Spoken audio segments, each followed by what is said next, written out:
Hello friends, welcome all. ഞാൻ ശരഗുനന്ദനൻ. ഇത് നമ്മളിവിടെ പഠിക്കാൻ പോണത് സബ്ട്രാക്റ്റിംഗ് ഡെസിമൽ നമ്പേഴ്സ് ഈസിലി. എങ്ങനെയാണ് ദശാംശ സംഖ്യകൾ മൈനസ് ചെയ്തിട്ട് എടുക്കാം അല്ലേ? ദശാംശ സംഖ്യകൾ അധിക പേർക്കും കുറച്ച് ടഫാണ് അല്ലേ? നമ്മളത് കാരണം ആ ഒരു പോയിന്റ്സ്, പ്രധാനപ്പെട്ട കാര്യങ്ങൾ നമ്മളത് മനസ്സിലാക്കി ചെയ്യാത്തത് കൊണ്ടാണ്. പിന്നെ അത് മാത്രമല്ല, കുറച്ച് പ്രാക്ടീസ് ചെയ്യും വേണം. പിന്നെ മൂന്ന് സ്റ്റെപ്പാണ് നമ്മൾ ഇവിടെ ഓർത്ത് വെക്കേണ്ടത്. അത് അഡീഷൻ ചെയ്യുമ്പോഴും സബ്ട്രാക്ഷൻ ചെയ്യുമ്പോഴും അതെ, നമ്മൾ മൂന്ന് കാര്യം ഓർത്ത് വെച്ചാൽ മതി. ഫസ്റ്റ് തിങ് എന്താണ്? ഡെസിമൽ പോയിന്റ് എന്താണ്? ഫസ്റ്റ് നമ്മൾ ഓർത്ത് വെക്കേണ്ടത് 2 ഡെസിമൽ പോയിന്റും നേർക്ക് നേരെ വരണം. രണ്ടാമത്തെ എന്താ വെച്ചാൽ കാലി ആയിട്ടുള്ള സ്ഥലത്തൊക്കെ എന്ത് ഇട്ട് കൊടുക്കണം? 0 ഇട്ടിട്ട് സബ്ട്രാക്ട് ചെയ്യണം. അതേപോലെ തന്നെ എഡീഷനിലും അങ്ങനെയാണ്. എഡീഷൻ എങ്ങനെയാണ് ചെയ്യുന്നത് നമ്മളൊരു വീഡിയോ ഇട്ടിട്ടുണ്ട്. അപ്പൊ അതൊന്ന് ആദ്യം പഠിച്ചെടുക്കുക. എന്നിട്ട് നമുക്ക് സബ്ട്രാക്ഷൻ ചെയ്യാം. അപ്പോൾ നമുക്ക് ചെറിയൊരു എക്സാമ്പിൾ എടുക്കാം. 2.18 മൈനസ് 0.34 ആണ് എനിക്ക് ചെയ്യേണ്ടതെന്ന് വിചാരിക്കാം. ഓക്കെ, അപ്പോ നമ്മൾ എന്താ പറയുക, 3 പോയിന്റ് നമ്മൾ മൂന്ന് കാര്യം നമ്മൾ ഡെസിമൽ പോയിന്റ് ആഡ് ചെയ്യുമ്പോഴും സബ്ട്രാക്ട് ചെയ്യുമ്പോഴും 3 കാര്യം ഓർത്ത് വെച്ചാൽ മതി. ഫസ്റ്റ് സ്റ്റെപ്പ് എന്താണ്? പോയിന്റിന്റെ താഴെ തന്നെ എന്ത് വരണം? പോയിന്റ് വരണം. അപ്പൊ അത് നമ്മൾ എഴുതുമ്പോൾ കറക്റ്റ് ആക്കി നോക്കിയാൽ മതി. 2.18 നിന്ന് എനിക്ക് എന്ത് സബ്ട്രാക്ട് ചെയ്തെടുക്കണം? 0.34 സബ്ട്രാക്ട് ചെയ്യണം. അപ്പോ പോയിന്റിന്റെ താഴെ പോയിന്റ് വരണമെങ്കിൽ ഞാൻ എങ്ങനെ എഴുതണം? 0.34. പിന്നെ അത് മാത്രമല്ല, പ്ലേസ് വാല്യൂ ഡെസിമലിനെ നമ്മൾ പഠിച്ചു കഴിഞ്ഞു. അത് കഴിഞ്ഞ വീഡിയോസ് നമ്മൾ ചെയ്തിട്ടുണ്ട്.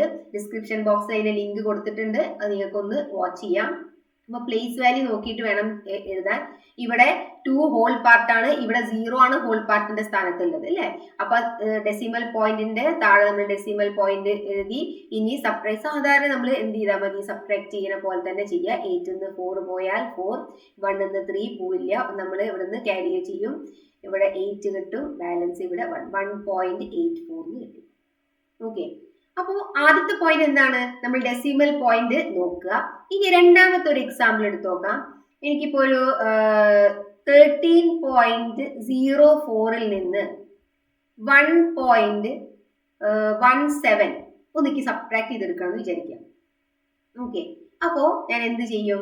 13.04 ഇവിടെ ഹോൾ പാർട്ടായിട്ടുള്ളത് 13 ആണ്. ഇവിടെ എന്താണ് ഹോൾ പാർട്ടായിട്ടുള്ളത്? 1 ആണ് അല്ലേ? അപ്പോ നേരക്ക് നേരെ പോയിന്റ് വരണം എന്നുള്ളത് കൊണ്ട് 1.17. അത് മാത്രമല്ല, പ്ലേസ് വാല്യൂ നോക്കണം. വൺസിന്റെ സ്ഥാനത്ത് 3ഉം 1ഉം. ഇവിടെ 13 എന്ന് പറഞ്ഞാൽ വൺസിന്റെ സ്ഥാനത്ത് 3, ടെൻസിന്റെ സ്ഥാനത്ത് 1 ആണ്. ഇവിടെ എന്താണ്? വൺസിന്റെ സ്ഥാനം മാത്രമേ ഉള്ളൂ, ടെൻസിന്റെ സ്ഥാനം ഇല്ല. ഇവിടെ 0 കാലിയാവുമ്പോൾ 0 കൊടുക്കണം നമ്മൾ പറയാം. പക്ഷെ കൊടുത്തില്ലെങ്കിലും കുഴപ്പമൊന്നുമില്ല. നമ്മൾ സബ്ട്രാക്ട് ചെയ്യുമ്പോൾ അതുകൊണ്ട് ഇറക്കി ഇട്ടാൽ മതി. അപ്പൊ 4 മൈനസ് 7, 4 എന്ത് സബ്ട്രാക്ട് ചെയ്യാൻ പറ്റില്ല? 7 സബ്ട്രാക്ട് ചെയ്യാൻ പറ്റില്ല. അപ്പൊ നമ്മൾ എന്ത് ചെയ്യും? ഇവിടുന്ന് കടെടുക്കും. 14 നിന്ന് 7 പോയാൽ 7, ബാക്കി ഇവിടെ 9 സബ്ട്രാക്റ്റഡ് 1 ആവുമ്പോൾ 8, ഇവിടെ 1, ഇവിടെ 1. 11 പോയിന്റ് എന്ത് കിട്ടും? 87 കിട്ടും.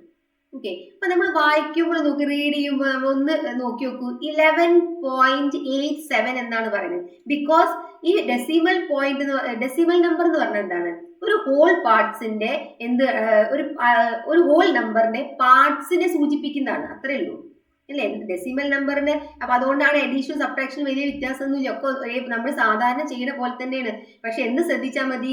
ആ പോയിന്റ് എവിടെയാണ് നമ്മൾ കൊടുക്കേണ്ടത് മാത്രം ശ്രദ്ധിച്ചാൽ മതി. ഓക്കെ, ഇപ്പോൾ നമ്മൾ 5th സ്റ്റാൻഡേർഡ് മുതൽ എല്ലാ ക്ലാസ്സിലും നമുക്ക് ഈ ഡെസിമൽ പോയിന്റ് വരുന്നുണ്ട്. അതേപോലെ തന്നെ PSC ചോദ്യങ്ങളിലൊക്കെ അല്ലേ, നമുക്ക് കോമ്പറ്റേറ്റീവ് എക്സാംസിനൊക്കെ ഡെസിമൽ പോയിന്റ്സ് വരുന്നുണ്ട്. സബ്ട്രാക്ട് ചെയ്യുമ്പോഴും അഡീഷൻ ചെയ്യുമ്പോഴും ഒന്ന് ശ്രദ്ധിക്കുക.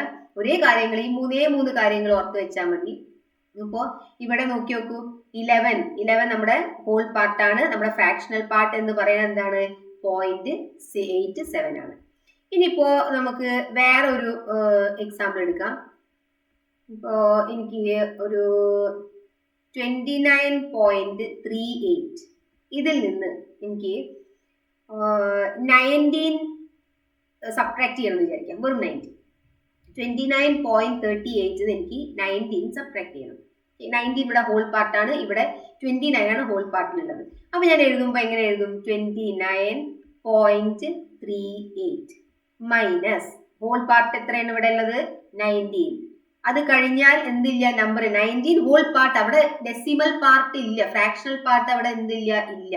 സോ ഇല്ലാത്തത് കൊണ്ട് നമ്മൾ തെറ്റ് വരുത്തണ്ട എന്ന് വിചാരിച്ചിട്ട് എന്താണ്, ഖാലി ആയിട്ടുള്ള എംപ്റ്റി ഉള്ള സ്ഥലത്തൊക്കെ നമ്മൾ എന്ത് ചെയ്യും? അവിടെ 0 ഇട്ട് കൊടുക്കും.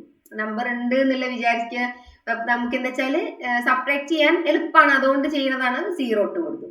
ഇനി സാധാരണ നമ്മൾ സബ്ട്രാക്ട് ചെയ്യുന്ന പോലെ തന്നെ 8 - 0 8 3 0 1 10 പോയിന്റ് എന്ത് കിട്ടി? 38 എന്ന് കിട്ടി. ഓക്കെ, ക്ലിയർ ആണെന്ന് വിചാരിക്കുന്നു. എഡീഷന്റെ പോലെ തന്നെയാണ് സബ്ട്രാക്ഷൻ, നമുക്ക് സിമ്പിൾ ആയിട്ട് ചെയ്തെടുക്കുക. നിങ്ങൾ ഈ ഒരു 3 കാര്യം ഓർത്ത് വെച്ചാൽ മതി. ഡെസിമൽ പോയിന്റിന്റെ ആ സ്ഥാനം, അതേപോലെ തന്നെ ഖാലി വരുന്ന എംപ്റ്റി വരുന്ന സ്ഥലത്തൊക്കെ 0 ഇട്ട് കൊടുക്കുക. പിന്നെ മൂന്നാമത്തെ കാര്യം എന്താണ്? സാധാരണ അഡീഷൻ ചെയ്യുക അല്ലെങ്കിൽ സബ്ട്രാക്ഷൻ ചെയ്യുക. ഓക്കെ, ഇത്രയും കാര്യം ശ്രദ്ധിച്ചാൽ മതി. അപ്പോൾ നിങ്ങൾക്ക് വീഡിയോ മനസ്സിലായി എന്ന് വിചാരിക്കുന്നു. വീഡിയോ ഇഷ്ടപ്പെട്ടിട്ടുണ്ടെങ്കിൽ ഷെയർ ചെയ്യുക, സബ്സ്ക്രൈബ് ചെയ്യുക, അതേപോലെ തന്നെ ഫ്രണ്ട്സിനൊക്കെ ഷെയർ ചെയ്ത് കൊടുക്കുക. എന്തെങ്കിലും ഡൗട്ട് അല്ലെങ്കിൽ അഭിപ്രായങ്ങളൊക്കെ ഉണ്ടെങ്കിൽ കോമന്റിൽ രേഖപ്പെടുത്തുക. ഇനി നമുക്ക് അടുത്ത വീഡിയോ